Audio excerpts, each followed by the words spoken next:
7 de la mañana, 1 minuto, arranca este segundo bloque informativo. Ahí está Calzada Roosevelt. En ratito vamos con la información del tránsito y Waze.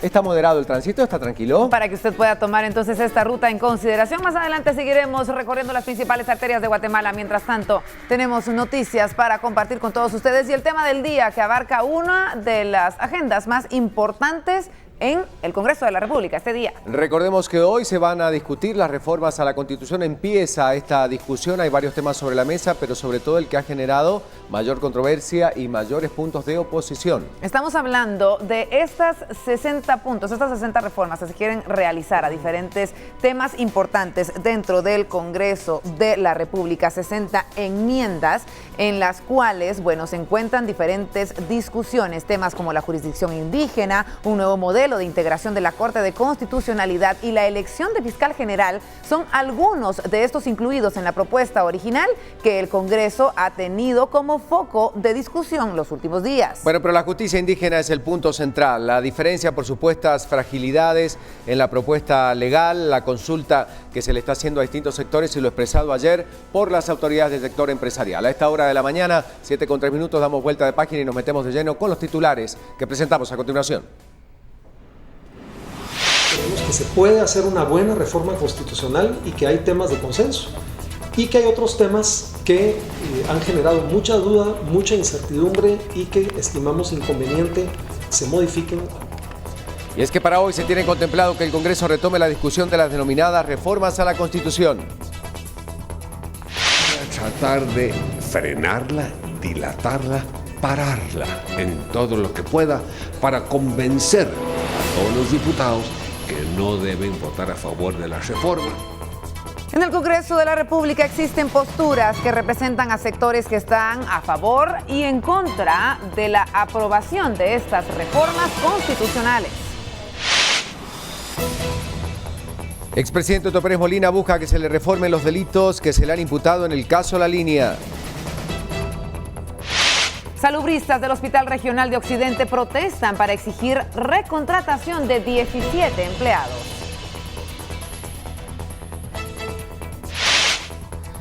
Además, en otros temas importantes, el gobierno venezolano pide disculpas a Estados Unidos por calificar de narcotraficante a su vicepresidente.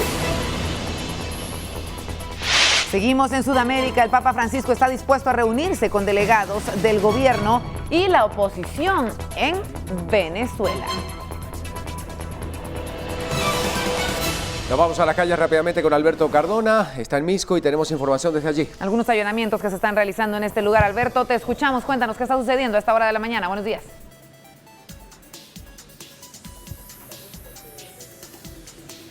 Compañeros, buenos días. De urgencia, pues nos hemos trasladado hacia la colonia Planes de Minerva. Acá las fuerzas de seguridad han ingresado a varias viviendas para poder capturar y localizar armas de fuego que han sido utilizadas para hechos criminales. A mi lado se encuentra el portavoz de la Policía Nacional Civil, Jorge Aguilar Chinchilla, quien nos da a conocer pues ya información importante, ya la localización de algunas armas de fuego. ¿Qué tal? Muy buenos días. Esta mañana la Policía Nacional Civil está realizando 26 allanamientos en total en distintos sectores del área de Chinautla y también en Ciudad Quetzal. La finalidad es capturar a integrantes tanto de la Mara 18 y de la Mara MS, personas que se estaban dedicando al cobro de extorsión y al sicariato. Cabe mencionar que en este momento, específicamente en Planes de Minerva, acá es donde nos encontramos, usted puede observar que se ha encontrado unas placas de vehículos que están troqueladas, son placas que han sido falsificadas o alteradas de vehículos. También se encontró un arma de fuego en este allanamiento donde nos encontramos en este momento, un arma de fuego ilegal. Pero también se ha encontrado una gran cantidad de documentos que puedan determinar alguna especie de ilegalidades, porque incluso hay información acá acerca de situaciones que van relacionadas al crimen organizado, específicamente de Maras, Mara 18 y Mara MS. Pero también se están llevando a cabo allanamientos en Ciudad Quetzal, donde se ha encontrado a este momento un fusil AK-47, 2 pistolas calibre 9 milímetros, se ha encontrado droga. A una esquina específicamente de donde nos encontramos en este momento, en Planes de Minerva, se encuentra un domicilio que está siendo allanado. Es específicamente alrededor de unas 6 casas de este lugar, donde se ha encontrado un altar a la muerte, un altar a Mashimón. Es la casa de la madre de un peligroso pandillero, de alias el Scrappy, que ya se encuentra recluido en un centro carcelario, específicamente sector de la cárcel de la zona 18, el centro preventivo para hombres de la zona 18, específicamente en el sector 11, porque este alias el Scrappy es integrante de la Mara 18. El domicilio de la progenitora de este pandillero está siendo allanado en este momento. No se ha encontrado mayor situación hasta este momento en ese domicilio, únicamente el altar a la muerte y el altar pues a Mashimón, y también se están realizando allanamientos en otros sectores donde ya se reportan detenciones de personas que están involucradas en temas de sicariato y de extorsión, donde se ha encontrado, como le comentaba a un inicio, se han encontrado armas de fuego, munición, marihuana, drogas, altares a la muerte. También se han encontrado personas que tienen órdenes de aprehensión, y también es importante volver a llamar a la conciencia de los guatemaltecos para que sigan denunciando, para que sigan llamando e informando cualquier situación que pueda constituir delito, que puedan denunciar a las personas que se dedican a cometer situaciones anómalas. Ya se reporta la detención de Luis Alexander Morales Marroquín, de 22 años, y también se reporta la detención de una señora a este momento, una señora que ha sido identificada por orden judicial, específicamente con base a una orden de captura, y por eso es que será puesta a disposición de los distintos juzgados correspondientes. Porque algo muy importante, estas armas que han sido localizadas, estos fusiles, se tiene conocimiento son los que utilizaron los pandilleros ayer para los ataques armados en contra de los taxistas. Bueno, será muy importante verificar esto, porque al momento que se incautan las armas de fuego van a ser trasladadas a INASIF, y todas las armas de fuego van a ser analizadas para determinar si fueron utilizadas para cometer los hechos armados en contra de taxistas el día de ayer.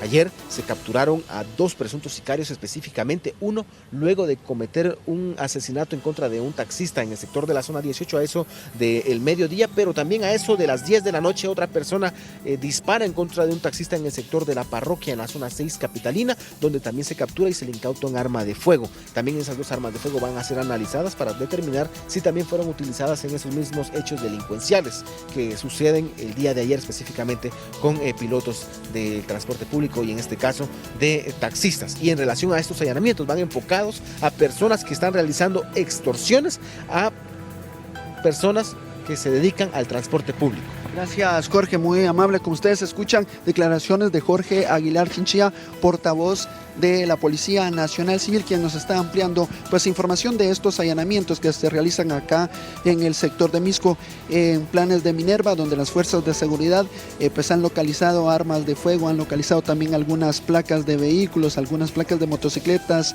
municiones. Se ha informado que ya se han capturado a 2 personas. Se tiene previsto que en esta vivienda pues estén capturando a una tercera persona. Nosotros les estaremos ampliando esta información. Imágenes de Edgar Calanche desde el sector de Planes de Minerva.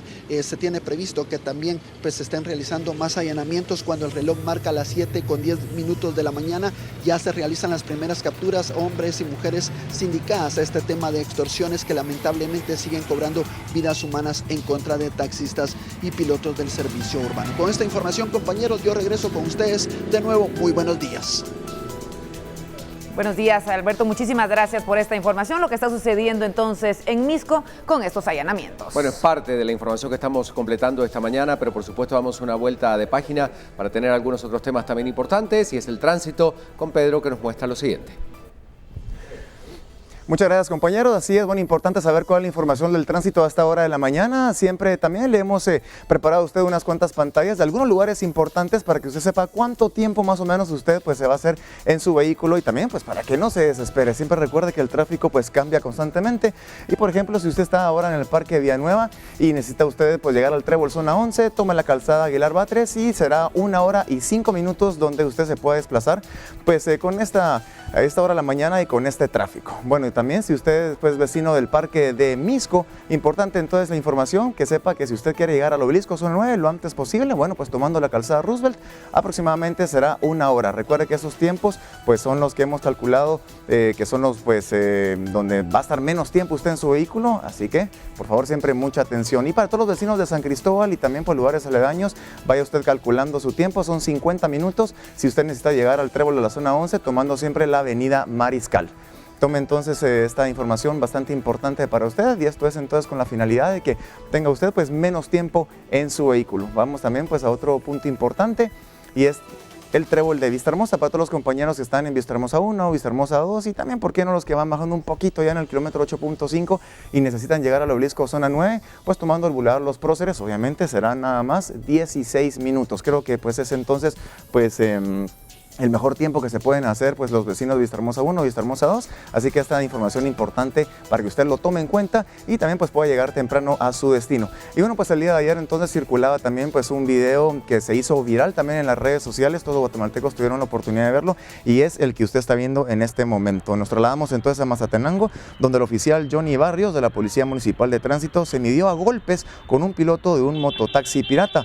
La riña pues se registró en la quinta calle de la ciudad de Mazatenango y bueno, como les comentaba, el video se volvió viral en las redes sociales y muestra cómo el piloto del mototaxi se deja ir sobre la humanidad de la gente, quien al principio solo se defiende, pero al final, pues bueno, responde a los golpes que lanzaba el piloto del mototaxi, quien circulaba por la ciudad sin ningún permiso municipal. Todo pues inició cuando los agentes le hicieron el alto al piloto, pero este intentó arrollarlos con el vehículo, generando el problema.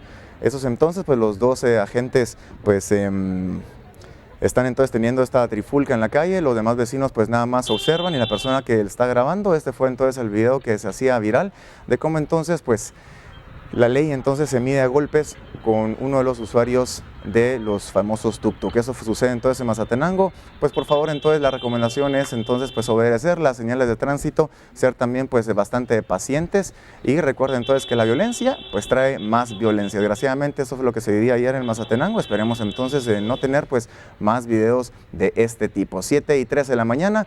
Hasta aquí entonces pues la información del tránsito, ya le dimos cuáles son pues más o menos los tiempos estimados y bueno pues cualquier cosa siempre usted puede consultar las redes sociales de Guatevisión. Seguimos con mucho más. Bueno, gracias Pedro. Hoy es un día importante, como decíamos, se retoma la discusión en el Congreso de la República de las reformas a la Constitución, todos aquellos artículos que han sido propuestos, analizados, desmenuzados, pero hay uno que ha generado especial controversia y que ha polarizado distintos sectores. Estamos hablando el que se refiere al sector indígena, a la jurisdicción indígena específicamente, pero ¿cuáles son los ánimos para la discusión esta mañana? ¿Va a proceder esta postura que nos daba a conocer a través de una entrevista con Prensa Libre Óscar Chinchilla diciendo que habrá una moción para tratar de postergar una semana esta discusión y poder seguir analizando este tema? ¿Qué pasa con la posición del sector privado que ayer daba a conocer a través de una conferencia de prensa? Pues son muchos los temas que hay que abordar en relación a este tema que es necesario discutir y que es necesario conocer en detalle. Por eso quiero invitarles a quienes hoy nos acompañan. Están con nosotros Omar Barrios Osorio, director del Centro de Estudios de Derecho Sede. Omar, bienvenido, buen día. Buenos días. Gracias por estar con nosotros. El jefe de la bancada Todos del Congreso de la República, Juan Ramón Lau, ¿cómo le va? Muy buenos días. Bienvenido, gracias por acompañarnos. Mario Itzep del Observatorio Indígena, buen día. Buenos días, gracias. Gracias por acompañarnos y también estará vía telefónica Roberto Ardón del CACIF para poder hablar sobre este tema. La primera pregunta para los tres: ¿cómo creen que están los ánimos para retomar la discusión? Luego vamos a hablar puntualmente de los temas más complejos, pero en general, empezamos contigo, Mario. ¿Cómo está hoy el consenso o el ánimo dentro del Congreso de la República para esta discusión de la reforma? Bueno, yo creo que el tema de la reforma constitucional y especialmente en la discusión en el Congreso hay una división al país. Creo que la noticia que genera, digamos, el CACIF en dividir al país me parece a mí como una discusión, una opinión que está azotando al Congreso de la República.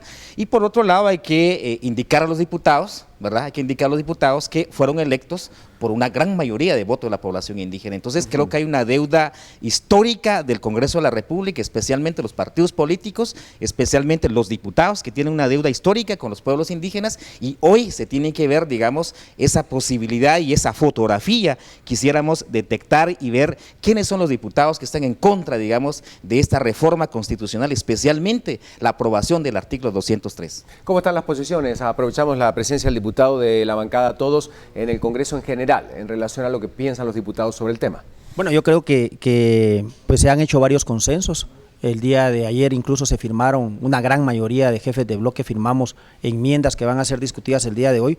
Yo espero que realmente este tema salga adelante en el Congreso de la República. De parte de mi bancada estarán los diputados que la integramos y estamos apoyando la reforma constitucional. Bueno, y hablando del tema de derecho, ¿verdad? De certeza jurídica, de Estado de Derecho, de muchos otros puntos, hay varios temas interesantes que abordar en esta propuesta que se ha planteado con todos los artículos que están allí en discusión.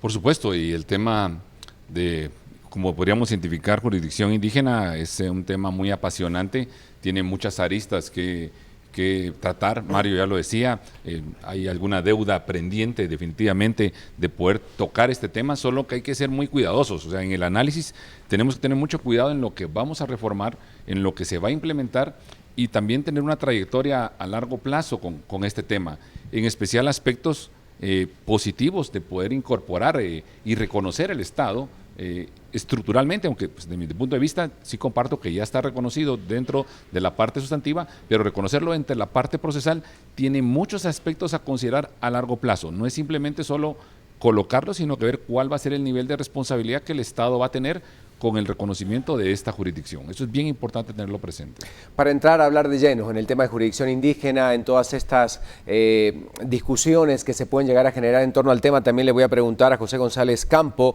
presidente del CACIF. Ayer escuchamos parte de las declaraciones de esta conferencia donde todo el sector empresarial guatemalteco se ha unificado en una postura pidiendo prudencia, más tiempo para poder analizar concretamente el tema. Buen día, gracias por recibir nuestra llamada telefónica. Y sí, conocer también la lectura y un poco el resumen de lo que ustedes expresaban ayer y lo que hoy estamos viendo en varios medios de comunicación escritos sobre el tema de la reforma a la Constitución, específicamente el tema del sector indígena. Lo escuchamos, buen día. Buenos días, Ricardo, muchas gracias por la oportunidad. Yo creo que dos mensajes importantes.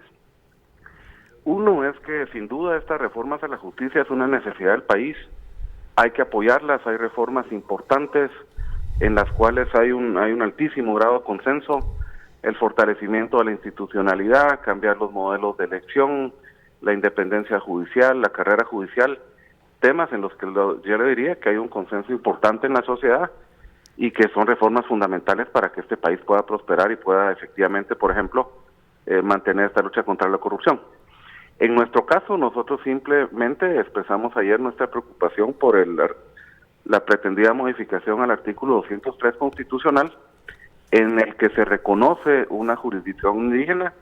Esto supone, por ejemplo, el quitarle la exclusividad en la función jurisdiccional a la Corte Suprema de Justicia, y a nuestro entender todavía hay muchos temas que faltan de discutirse y aclarar. Por ejemplo, en este caso, si esta exclusividad se le quita a la Corte Suprema de Justicia y se reconoce esta jurisdicción indígena, es entender cuáles van a ser las materias y los sujetos de esta nueva jurisdicción. ¿A qué me refiero?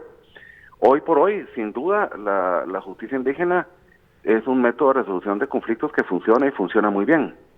Pero, por ejemplo, conocerían casos como temas o de narcotráfico o de corrupción.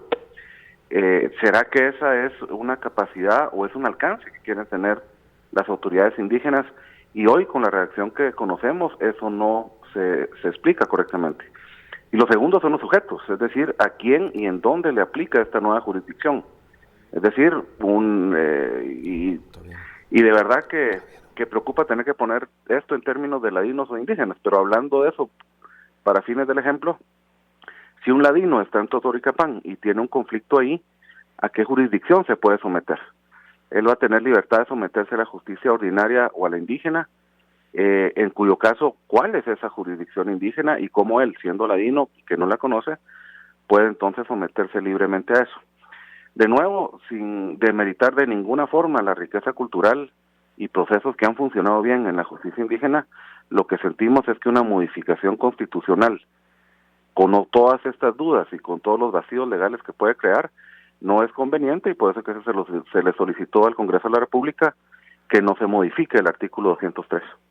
Pedir que se quede un minuto en línea, por favor, porque queremos hablar con los invitados de hoy. Vamos a comenzar con Mario Icep del Observatorio Indígena. Recién platicamos con un diputado independiente, Álvaro Velázquez, y nos decía que las enmiendas no favorecen al sector indígena, que no habría que tener temor por muchas cosas que se están manejando y tirando sobre la mesa. ¿Cómo respondemos a esta inquietud del sector empresarial?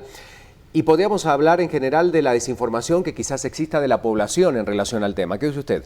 Bueno, primero hay que decirle al sector empresarial y especialmente al CACIF que el sistema jurídico de los pueblos indígenas ya lleva más de 5,000 años en el país. Es decir, nuestros abuelos lo imparten desde la comunidad y no tememos si el Congreso la aprueba o no la aprueba, ¿verdad? El sistema se aplica en las comunidades, es decir, aquí lo que estamos tratando de buscar es que la Constitución reconozca, digamos, el sistema de los pueblos indígenas y no divida el país. Creo que el mensaje queda claro, es que el sistema de los pueblos indígenas es una norma conjunta, ¿verdad?, en donde existen la representatividad y la legitimidad de los pueblos indígenas, y hay que reconocer que la ausencia del Estado en los pueblos indígenas efectivamente no está resolviendo. Solo hay que poner en la mesa el debate, es decir, el índice de conflictividad y de criminalidad y de muertes han sido más altas, digamos, en el oriente, más no en el altiplano. ¿Y cuál es la respuesta a esto? La respuesta es que los pueblos indígenas mantienen estas formas, digamos, de resolución de conflictos en las comunidades.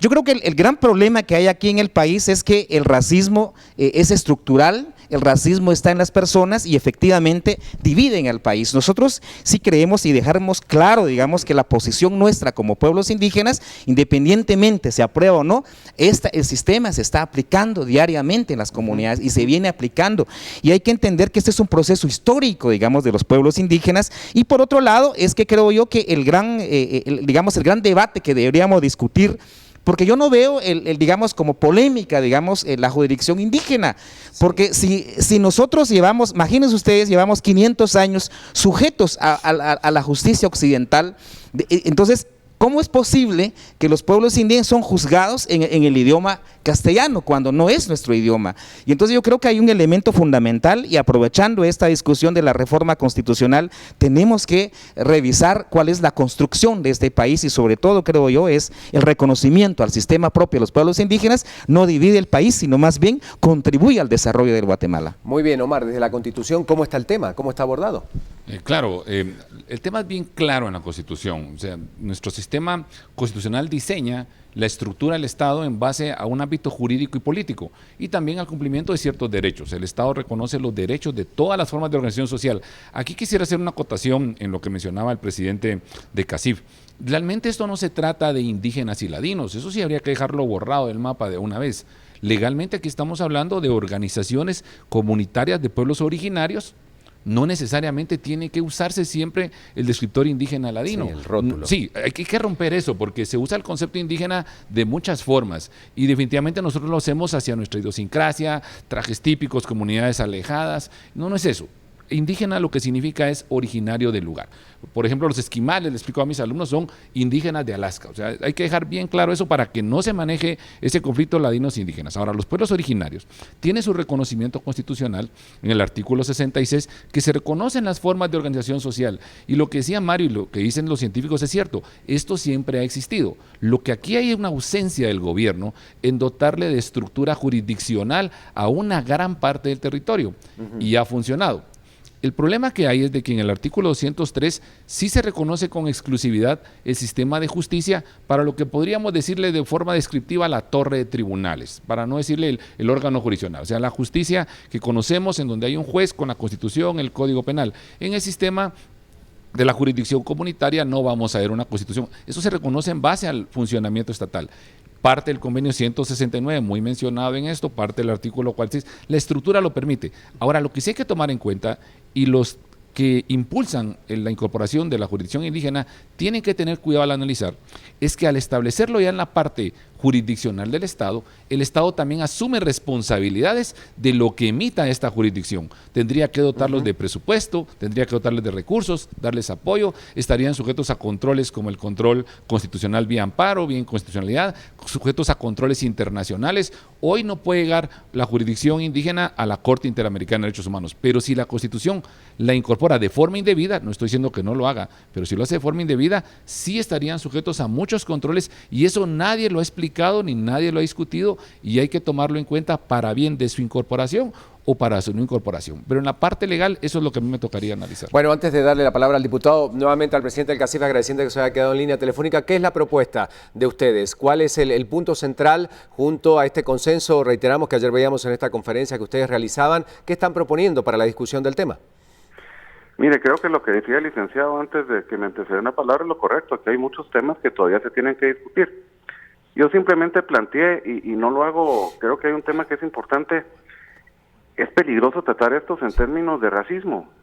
Lo único que estamos planteando son dudas razonables de una reforma de una constitución que es de todos los guatemaltecos y que eso se plantea en temas de racismo, creo que no es lo adecuado. Yo hago una pregunta porque bajo la jurisdicción que se le llama indígena, y ese es el nombre que se hace, es para una persona que no es miembro de esa comunidad o no es indígena. ¿Qué sucedería si está en una comunidad indígena y tiene un conflicto? ¿Bajo qué jurisdicción se va a conocer? Hay preguntas que no se responden. Es, por ejemplo, ¿cómo se van a tratar casos de alto impacto? ¿Cómo se haría de esa forma? Y estoy de acuerdo con don Mario. Este tema de la justicia indígena ha funcionado, funciona bien, ha funcionado por muchísimos años. De hecho, así es. En muchos de estos lugares hay índices de criminalidad mucho más bajos que lo que tenemos en las ciudades y de hecho debiéramos aprender de él. Pero eso funciona hoy, ya ha funcionado bien. Y entonces creo que nos deberíamos concentrar en temas que fortalezcan esos procesos. Por ejemplo, hablaba bien de términos, por ejemplo, del uso de lenguas mayas en la justicia ordinaria cuando eso corresponda. Pero las preguntas de nuevo son, ¿cuáles son las materias? ¿Cuáles son los alcances? Mencionaba el licenciado, ¿cuáles son los alcances del Estado en términos presupuestarios, en temas de apoyo? Hay muchísimas cosas que se tienen que definir.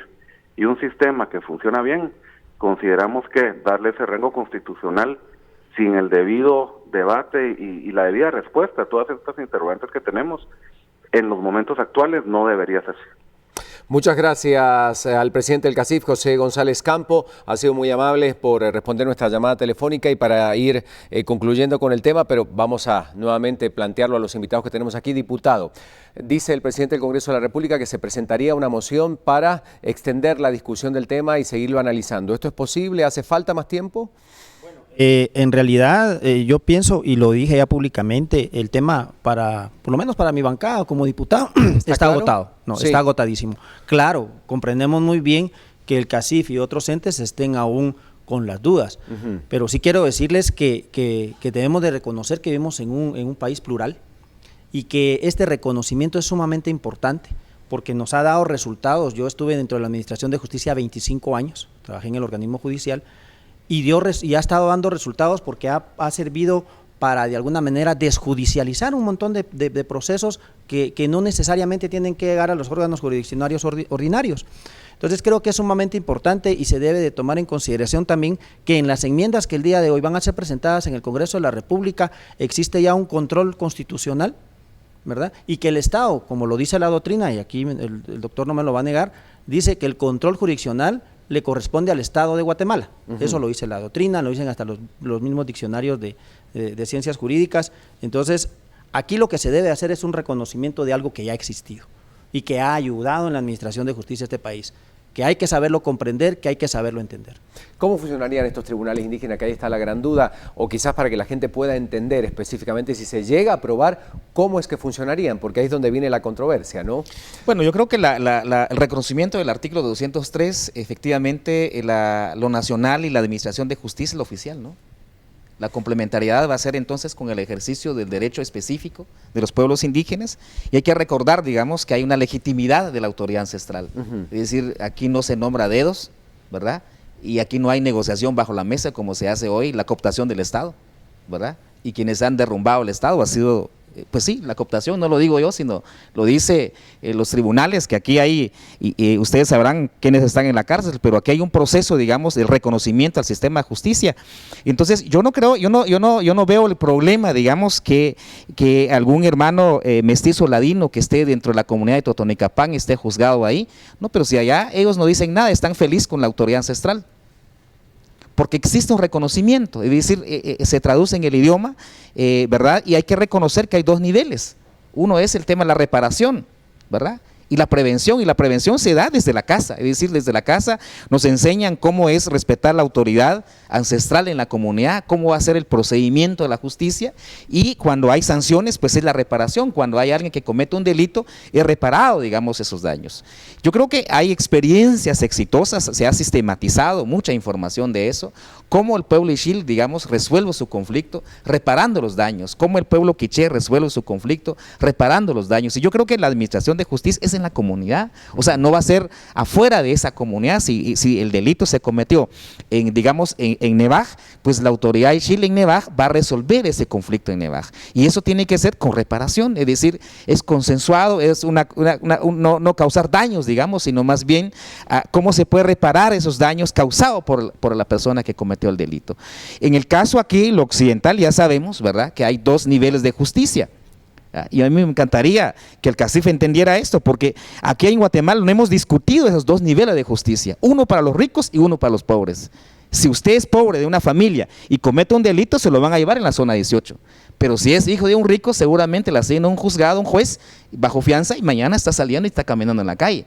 O está guardado en algún lugar, en un sitio donde no está en las mismas condiciones donde están los pobres en la zona 18. Entonces yo creo que esa discusión de la reforma de justicia nos lleva también a discutir los modelos y el sistema propio de Guatemala. Omar, ¿está garantizada bajo esta reforma la certeza jurídica y el cumplimiento del Estado de Derecho? Yo creo que sí está garantizado como se ha planteado. Lo que no se ha medido es la injerencia que puede llegar a tener el sistema estructural de gobierno, judicial y de control sobre la misma autoridad indígena. A mí eso es lo que más me preocupa. Sí funciona perfectamente y hay que reconocer los niveles sociales. Cuando hay un problema en la familia se resuelve dentro de la casa. Cuando hay un problema en el vecindario lo resuelve la comunidad. Y las comunidades indígenas ancestrales tienen muchísimo conocimiento. Cuando es un hecho ilícito que se sale de sus dimensiones, lo trasladan al sistema de justicia. Allá si toman un pick-up con 10 kilos de cocaína, no lo van a llevar a la autoridad ancestral. La autoridad ancestral sabe bien perfectamente que eso no es ámbito de su competencia y ellos mismos lo trasladan y lo entregan.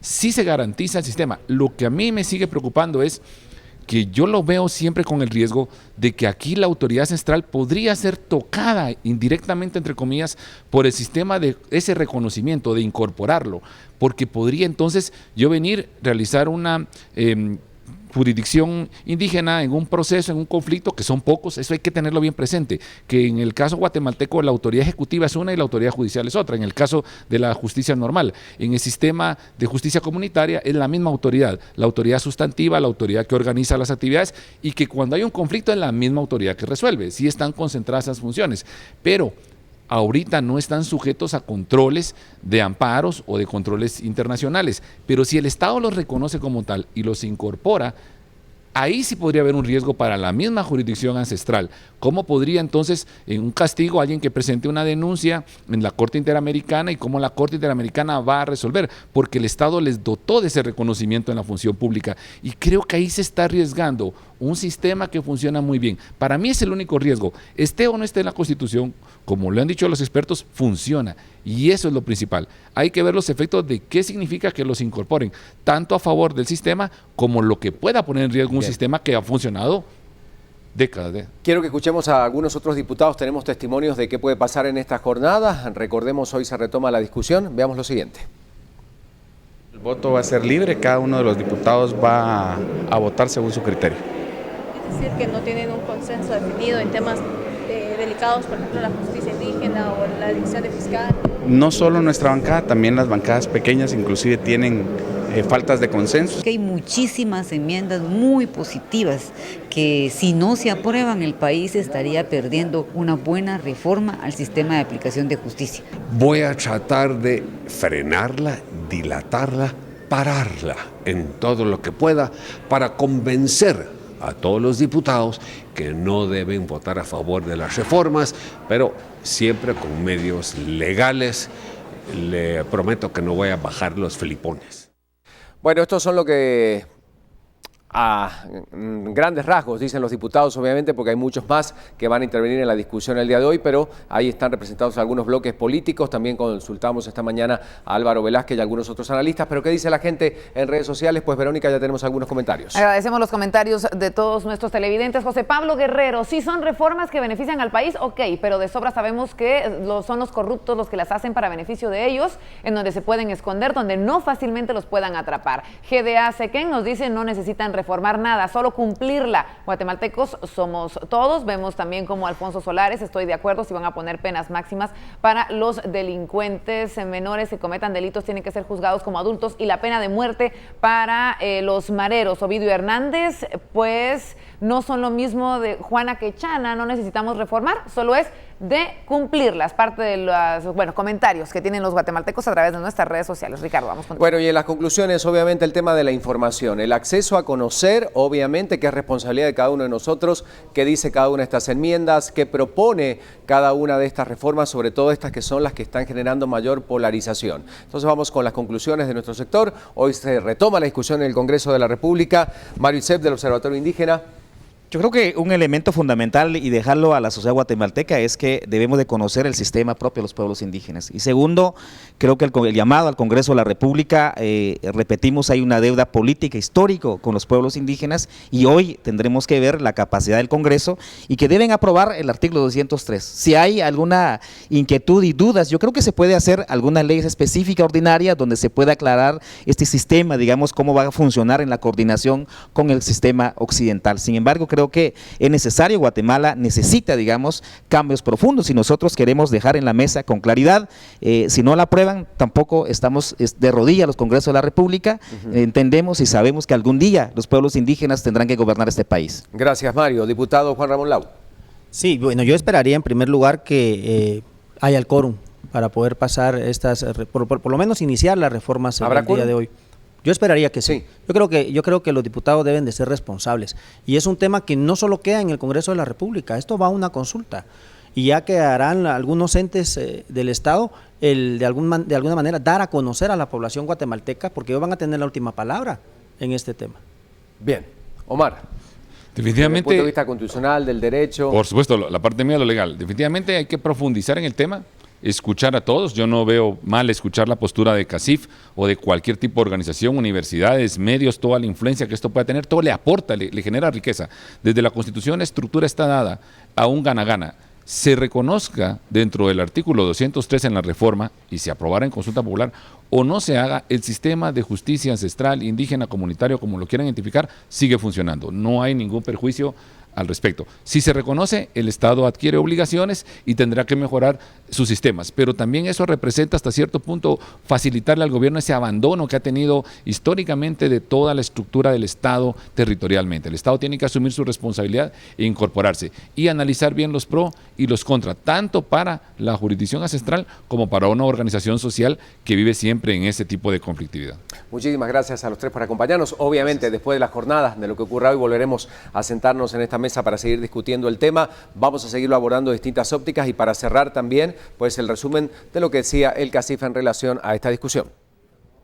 En lo que se refiere al caso del reconocimiento al pluralismo jurídico y por ende a la jurisdicción indígena, el sector empresarial organizado ha planteado durante las últimas semanas dudas a las que es preciso dar respuesta. Entre ellas, el hecho mismo de por qué hacer un cambio constitucional cuando ya existe para las comunidades indígenas un reconocimiento a prácticas de resolución de conflictos que funcionan y lo hacen bien. Bueno, y después de este tema tenemos que pasar a otra realidad. Mónica Obando nos presenta temas económicos, como todas las mañanas. Buenos días. Adelante.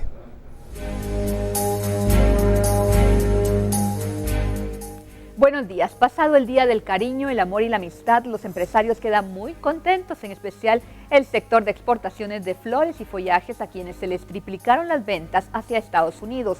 Según este sector, los norteamericanos gastan unos 2.600 millones de dólares en flores y unos 1.530 millones de dólares en regalos, así como 68 millones de dólares en tarjetas de felicitación. Sin embargo, los regalos más populares siguen siendo las flores, ya que el 70% de las exportaciones de rosas se concentran en Estados Unidos y el resto se comercializa en Centroamérica, así como El Salvador, Nicaragua, Costa Rica y Honduras.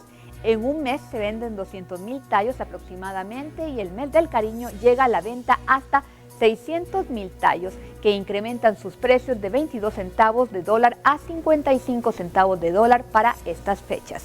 Veamos cómo están los precios de las gasolinas, la superior, la regular y el diésel por galón en autoservicio, y el tipo de cambio del dólar, que es 7.42, y el euro 7.87 en quetzales. Síganme en redes sociales, soy Mónica Obando. Bueno, y ahora pasamos rápidamente a la portada de Prensa Libre y algunas otras noticias que están en su interior. Estos son los datos que vemos a continuación. Y aquí tenemos las noticias. Derecho Indígena polariza las reformas, entre otras cosas, que están en la portada. Resalta también los 5 asesinatos que se daban ayer en diferentes zonas de la ciudad capital y también en Misco. Vamos ya al interior de Prensa para encontrarnos estas noticias a continuación. Las vemos en pantalla y dicen lo siguiente. Corte de Constitucionalidad frena 16 salas extraordinarias. Habrá que ver qué pasa ahora en el Congreso de la República con estas comisiones creadas. Más noticias para compartir y es justamente lo que resalta en la portada. Ven trasfondo en crímenes. 5 pilotos de taxi fueron ultimados ayer. La Policía Nacional Civil rediseña esquemas de investigación. El vicepresidente, por su parte, dice repunte de homicidios busca desestabilización. Una más para completar el recorrido informativo esta mañana. En marcha, plan de retiro militar. Hay preocupación en la provincia porque empezaría solo a accionar la Policía Nacional Civil.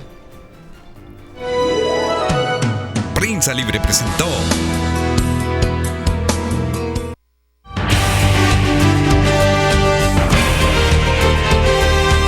Bueno, y en la audiencia que se sigue por el denominado caso La Línea, el expresidente Otto Pérez Molina busca que se le reformen los delitos que se le han imputado. Por su parte, agentes del Ministerio Público han señalado que no están de acuerdo con este tema. El Ministerio Público presentó un recurso de reposición para evitar que en 72 horas se realice una audiencia en la que Otto Pérez Molina busca que se le reformen los delitos en el caso La Línea. La defensa presentó un recurso en queja en el que alega que solicitó dicha audiencia desde mucho tiempo atrás, la que no fue programada. El fallo de la Sala de Mayor Riesgo fue a favor del exmandatario y fijó un plazo de 72 horas para que el juez Miguel Ángel Gálvez lleve la audiencia.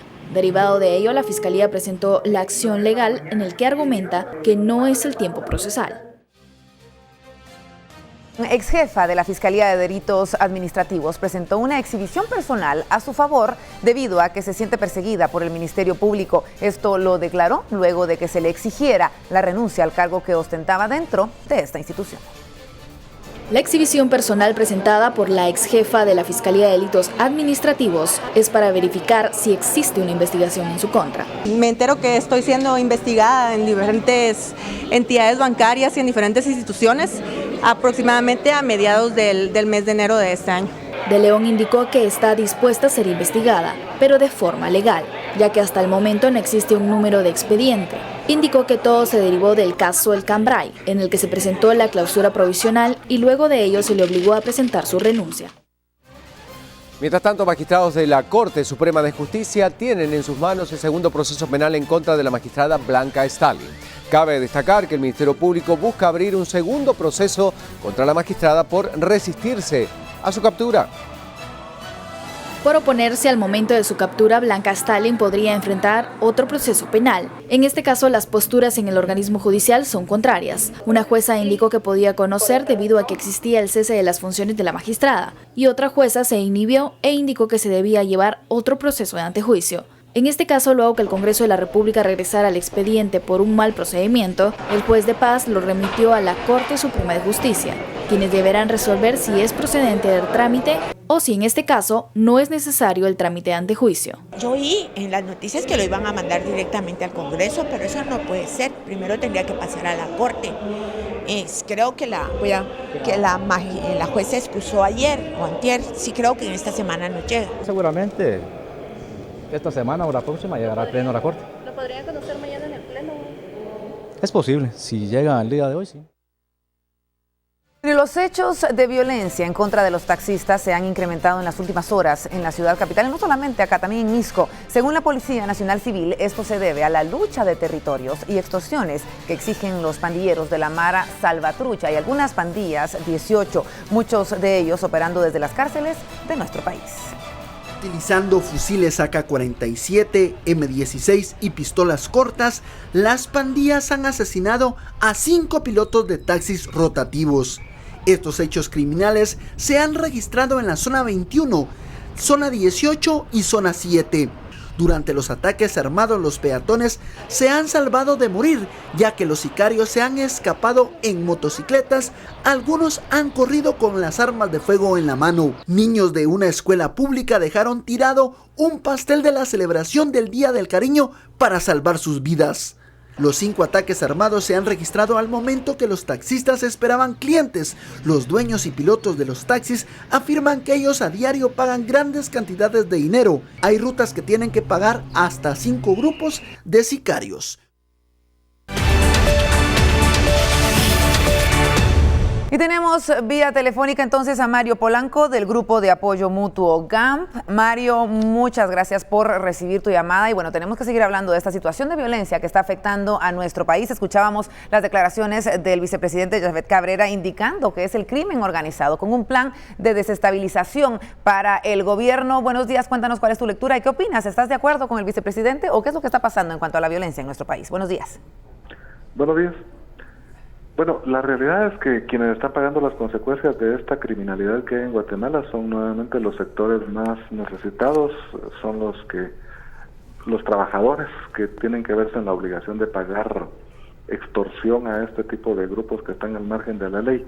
Yo creo que en buena medida el vicepresidente tiene razón. Yo no descarto que haya algún esfuerzo por desestabilizar a quienes están gobernando en este momento. Sin embargo, creo que el vicepresidente lo que debiera hacer, él es el encargado del Gabinete de Seguridad, es buscar la forma de implementar junto con quienes están trabajando el tema de seguridad, de trabajar una estrategia que no vaya nada más en la línea de combatir a quienes están propiciando este tipo de actos delincuenciales, sino sobre todo cómo prevenirlos. Debe buscarse la forma de establecer mecanismos, políticas públicas, especialmente en materia de seguridad, que vayan encaminadas a evitar que este tipo de hechos vuelvan a suceder. Y eso definitivamente se puede lograr impulsando procesos de investigación, capturas de esas bandas, por ejemplo, entre otras cosas, pero también crear mecanismos tecnológicos para a través de esos mecanismos evitar que continúen ocurriendo estos crímenes. Agradecemos mucho tu comentario, Mario Polanco, de Grupo de Apoyo Mutuo GAM, vía telefónica, hablando entonces sobre estos hechos de violencia, estos 5 taxistas que morían ayer, uno en la zona 21, en la zona 18 de la ciudad capital y 2 de estos acontecimientos en la zona 4 de Misco. Tenemos que continuar hablando de lo que sucede en los departamentos. Lorraine, adelante.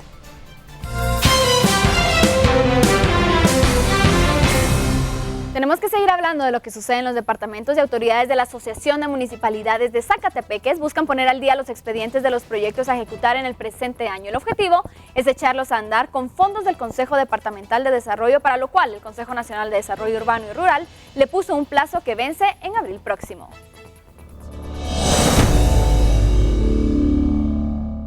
Los expedientes de los proyectos municipales con fondos del CODEDE deberán estar completos antes del 28 de abril para cambiar de estado y contar con luz verde para su ejecución en el tiempo estipulado. El CONADUR aprobó que el 28 de abril es el último día y que no habrá prórroga a ese plazo para que los proyectos que todavía están en estado pendiente puedan ser analizados nuevamente, por supuesto, ya con los documentos que hagan falta para poderlos cambiar de estado pendiente a estado aprobado. Pero los alcaldes insisten que la burocracia de las instituciones del Estado retrasan la entrega de las licencias o avales, aunque admiten que también se debe a la negligencia de las direcciones de planificación municipal. Lo primero que tenemos que hacer es tener un inventario de los expedientes, cómo va el procedimiento para poder decir realmente quién no está cumpliendo, porque yo soy de la idea de que si los alcaldes, las DMPs cumplen y lo único que falta es el aval, pues hay que presionar a la institución. Las municipalidades estiman ejecutar unos 38 proyectos con fondos del CODEDE por un monto de más de 66 millones de quetzales. Ahora pasamos a este segmento gracias a Ban Rural, el segmento de nuestros pueblos.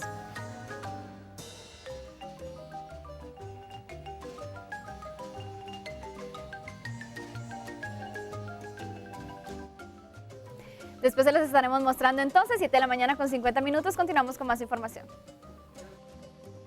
Y bueno, sí, son efectivamente estos paisajes que nos permiten compartir estas imágenes maravillosas. Gracias a Ban Rural. Vamos a verlo. Ban Rural, el amigo que te ayuda a crecer. Presenta.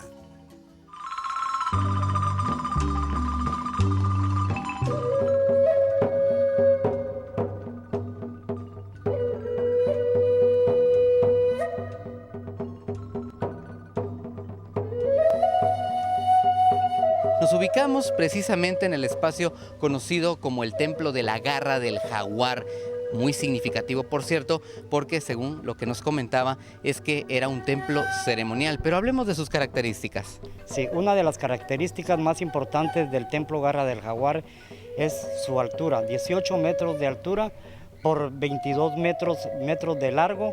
Es un templo tipo ceremonial. También podemos ver la representación de sus mascarones. Estos mascarones representaban a sus deidades, o sea, a sus dioses. Ban Rural, el amigo que te ayuda a crecer. Presentó. Nos vamos a las calles rápidamente, Alberto Cardona, con los operativos. En Misco, Alberto, te escuchamos adelante. ¿Qué está pasando en ese lugar?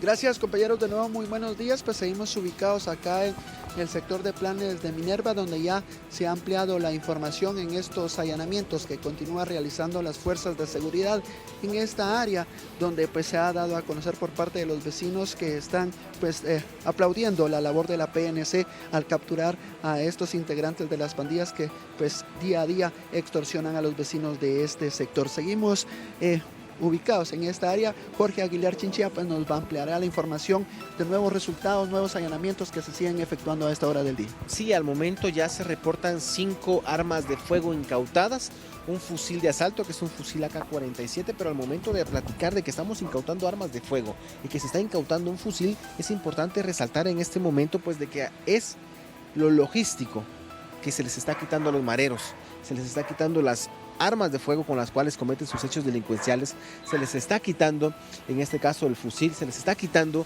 también motocicletas las cuales tienen reporte de robo, pero también estamos solicitando al Ministerio Público venir y poder poner a disposición los vehículos, en este caso motocicletas, que se han encontrado en los distintos allanamientos, que al final son el medio de transporte que utilizan los mareros para venir y cometer sus hechos delincuenciales, específicamente las motocicletas que se están encontrando en estos allanamientos que se están realizando por parte de Policía Nacional Civil y Ministerio Público. Ya al momento se reportan 4 personas capturadas en los distintos allanamientos, se siguen realizando y se siguen ubicando específicamente en temas de flagrancia, de ubicarles algo específicamente en su poder y poder determinar y de esta manera esclarecer que en realidad son integrantes de Mara y que se estaban dedicando al cobro de extorsiones. Se les está incautando lo logístico, que son sus armas de fuego, sus motocicletas y sus carros, con los cuales se movilizan para cometer sus hechos vandálicos y sus hechos criminales al momento de provocar muertes de cobro de extorsiones. Jorge, algo importante, en esta vivienda donde nos encontramos ubicados, se tiene conocimiento que al momento que ingresa la Policía Nacional Civil, aparentemente lanzan un teléfono celular. Las personas que viven en esta vivienda, ¿ya ha sido localizado este teléfono? Este teléfono va a ser analizado si se realizó algún tipo de llamada o planificación de ataques armados. Al momento de que el reloj marca las 6 en punto de la mañana, los elementos policiales se encuentran apostados en este domicilio. Es una puerta de lámina de color negro con marco de madera. Se empuja esta puerta porque no obedecen en el momento para poder abrirla. Se está tocando la puerta y no la abre, se tiene que empujar por la fuerza para poder ingresar. Momento en el cual una persona lanza un objeto, hasta el momento desconocido porque era una bolsa negra. Los agentes policiales suben al techo, que es un techo de lámina también, y bajan la bolsa negra que alguien lanzó al techo de este domicilio. Se abre, es un teléfono celular, pero si hay un esmero y hay una preocupación por esconder este teléfono celular para tirarlo al techo del domicilio, es porque en realidad hay algo dentro del mismo. Puede ser que sea utilizado para cobros de extorsiones o para coordinaciones de sicarios o para coordinaciones de asesinatos, o sea utilizado también para venir y realizar situaciones anómalas o llamadas hacia otros sectores específicamente o centros carcelarios. Ahora se ha encontrado el teléfono celular y se le va a utilizar en este caso un aparato que se llama UVED, con el cual cuenta la Policía Nacional Civil, que es la unidad de extracción de información de aparatos móviles, y este aparato servirá para poder ubicar las situaciones anómalas que pueda tener este teléfono celular, desde mensajes de textos, llamadas y otra clase de situaciones, el cual será analizado a través de este aparato tecnológico con el cual contábamos ahora en Policía Nacional Civil y determinar qué han hecho con este teléfono para que se vean en esa preocupación y en esa necesidad de intentar esconderlo. También se encontró un arma de fuego, placas troqueladas y unos documentos en esta casa. Gracias, Jorge, muy amable con la información. Compañeros, Jorge Aguilar Chinchilla, portavoz de la Policía Nacional Civil, quien nos está ampliando pues más detalles sobre estos allanamientos que se realizan a esta hora de la mañana en el sector de Planes de Minerva. Nosotros vamos a continuar ubicados con Edgar Calanche en cámara, donde le estaremos ampliando esta información sobre las órdenes de captura que ya se han efectuado y también los traslados de las personas que son sindicadas de pertenecer a grupos delictivos hacia Torre de Tribunales. Adelante, compañeros, muy buenos días. En vivo entonces desde la zona 11 estamos transmitiendo lo que está ocurriendo esta mañana. Atención porque en instantes volvemos con Alberto Cardona. Nos vamos rápidamente a las noticias internacionales. Crista García con lo siguiente.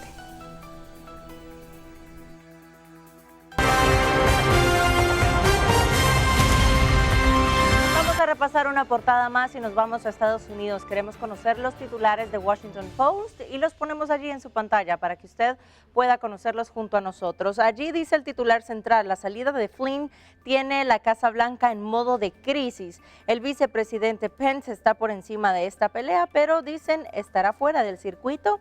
Mr. Connell dice los sondeos son muy probables en los contactos de Rusia y una lección de humildad es la que le dan al presidente. Con una llamada telefónica se le da una caída rápida. Esto es parte de los titulares principales en lo que tenemos en el Washington Post. Ahora conocemos más información.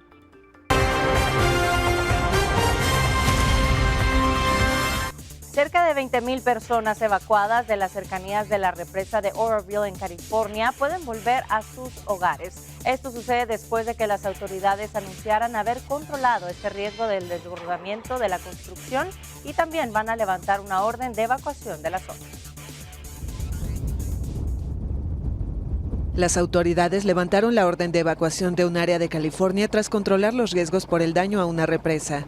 Cerca de 20,000 personas evacuadas pueden volver a sus hogares desde el martes, después que el embalse de la represa de Oroville se desbordara por las lluvias y los aliviaderos quedaron comprometidos. Cuando se ordenó la evacuación, se les dijo a los residentes que la represa podía colapsar en una hora. Nuestra casa está muy cerca del río Feather, así que nos pidieron que nos moviéramos a un lugar más alto porque tal vez el agua podría bajar, y es mucha agua. Y muchas cosas muy malas podrían pasar, así que venimos a un albergue porque no tenemos dónde más ir. Mucha de esa gente, muchas de esas familias son de bajos recursos, no tienen la posibilidad de tal vez pagar un hotel o algo, así que se les proveyó el espacio. Sabemos que pueden arreglarlo, pero no sabemos cuánto tiempo va a tomar arreglarlo. Esa es la pregunta ahora. Las autoridades siguen reduciendo el nivel del lago Oroville a la espera de nuevas lluvias el jueves.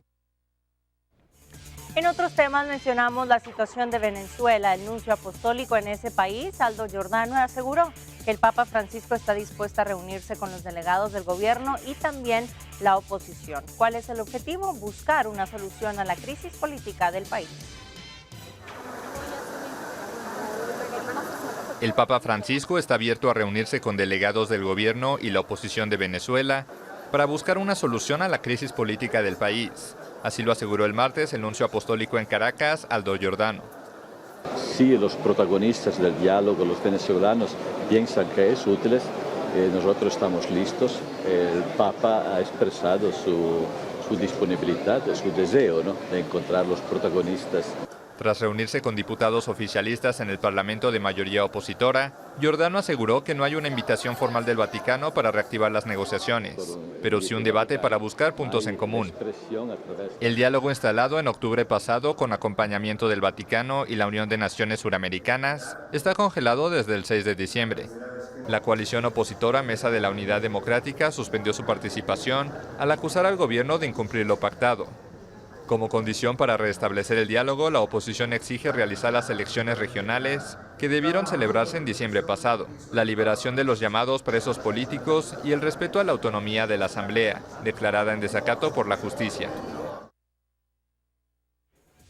Y ahora hablamos de la canciller alemana Angela Merkel, que se reunió en Berlín con su homólogo tunecino, a cuyo país planteaba que deje de bloquear las repatriaciones de sus ciudadanos y también que ayude a frenar la migración hacia Europa.